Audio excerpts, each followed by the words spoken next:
Vijayawada university మంచి భవిష్యత్తు కోసం తెలుగు విద్యార్థులు ఇష్టపడే యూనివర్సిటీ. కాల్ 9059052378 9059052379. హైదరాబాద్ లో అర్ధరాత్రి మరోసారి ఒక క్రైమ్ ఇన్సిడెంట్ అయితే జరిగింది.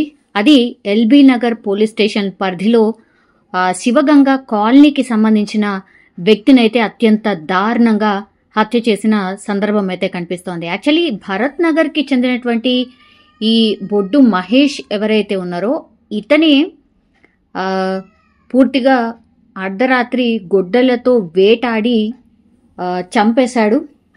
సో మహేష్ని చంపిన సందర్భం అయితే ఉంది. అయితే కొన్ని రోజుల క్రితం అయితే ఈ చైతన్యపురి పోలీస్ స్టేషన్ పరిధిలో ఓ క్లినిక్లో ఇద్దరు వ్యక్తులపై కత్తితో దాడి చేసి బెయిల్పై వచ్చిండు ఈ బొడ్డు మహేష్.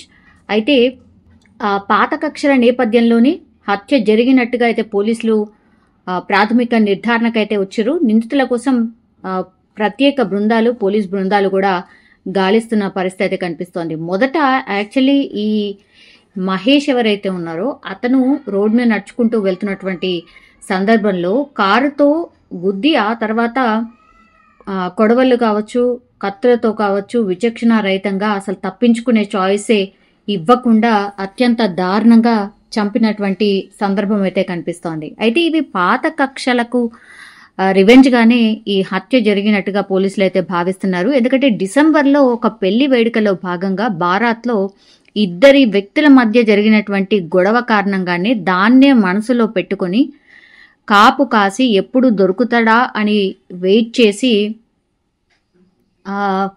పూర్తిగా ఈ మహేష్ని అంటే రెక్కి నిర్వహించి హత్య చేసినట్టుగా ఆనవాళ్ళు కానీ లేకపోతే గతంలో అసలు ఏం జరిగింది అనేది కూడా కనుక్కుంటే విషయంలో పూర్తిగా ఎంక్వైరీ చేసినప్పుడు పోలీసులకు తెలిసినటువంటి విషయం ఇది. సో ఇతని భరత్ నగర్కి చెందినటువంటి మహేష్ అన్నమాట. సో ఈ మహేష్ అనే వ్యక్తిని ఎట్లాగైనా చంపేయాలి అనుకున్నారు. అయితే చైతన్యపురి పోలీస్ స్టేషన్లో ఓ క్లినిక్లో ఇద్దరు వ్యక్తులపై అయితే కత్తితో దాడి చేసిండు ఈ హత్యకు గురైనటువంటి బొడ్డు మహేష్. సో ఈ వ్యక్తులే టార్గెట్గా పెట్టుకొని ఎట్లయినా హతమార్చాలి ఈ మహేష్ని అన్నటువంటి కక్ష పెట్టుకొని ఈ కక్ష కూడా అందులో భాగంగానే ఈ మహేష్ని అత్యంత కిరాతకంగా మాటు వేసి హత్య చేసినట్టుగా పోలీసులు అయితే ఒక నిర్ధారణకైతే వచ్చారు. ఒక్కసారిగా ఈ శివగంగ కాలనీకి సంబంధించిన వ్యక్తి హత్యకు గురి కావడం, ఆ తర్వాత అక్కడ ఉన్నటువంటి కాలనీ వాసులు కూడా పూర్తిగా భయపడుతున్న పరిస్థితి. ఎందుకంటే గతంలో కూడా ఇతని మీద అంటే కేసు అయింది, ఆ తర్వాత బెయిల్పై కూడా బయటకు వచ్చిండు. అందుకనే పాత కక్షల్లో భాగంగానే ఈ ఇన్సిడెంట్ జరిగినట్టుగా చెప్తున్నారు.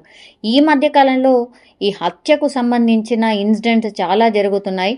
ఇట్లా రెక్కి నిర్వహించి మాటు వేసి ఎప్పుడు దొరుకుతుందా అని వెయిట్ చేసి ఆ తర్వాత కత్తులు, గొడవలు, ఏది దొరికితే అది మారణాయుధాలు యూజ్ చేస్తూ ఇట్లా హత్య చేస్తున్న సందర్భాలు అయితే చాలా ఎక్కువగా నమోదవుతున్న పరిస్థితి అయితే కనిపిస్తోంది.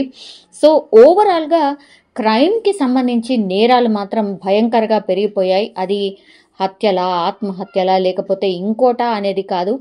చాలా అంటే చాలా ఇన్సిడెంట్స్ అయితే ఈ మధ్య కాలంలో పెరిగిపోయిన సందర్భం అయితే మనం చూస్తూ ఉన్నాం.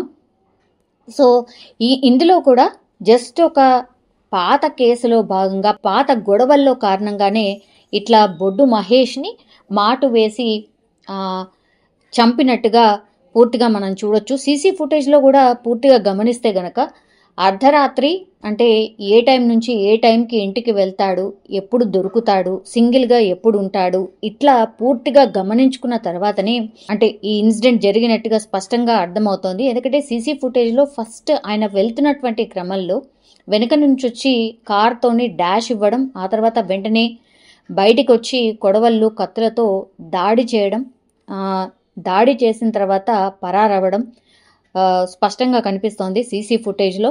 సో ఈ హత్య జరిగిన తర్వాత మాత్రం ఎవరైతే ఈ హత్య చేశారో వాళ్ళందరూ కూడా ఎస్కేప్ అయిన పరిస్థితి. వీళ్ళ కోసం ఇప్పుడు ప్రత్యేకంగా పోలీస్ బృందాలు గాలింపు చర్యలు చేస్తున్నారు. ఎవరైనా సరే ఇట్లాంటి హత్యలు చేసిన తర్వాత కూడా తప్పించుకునే అవకాశం చాలా చాలా తక్కువ. సీసీ ఫుటేజ్ కావచ్చు, లేకపోతే ఈ నేర అన్వేషణకు సంబంధించి టెక్నాలజీస్ చాలా వరకు పోలీసుల దగ్గర అందుబాటులోకి వచ్చాయి.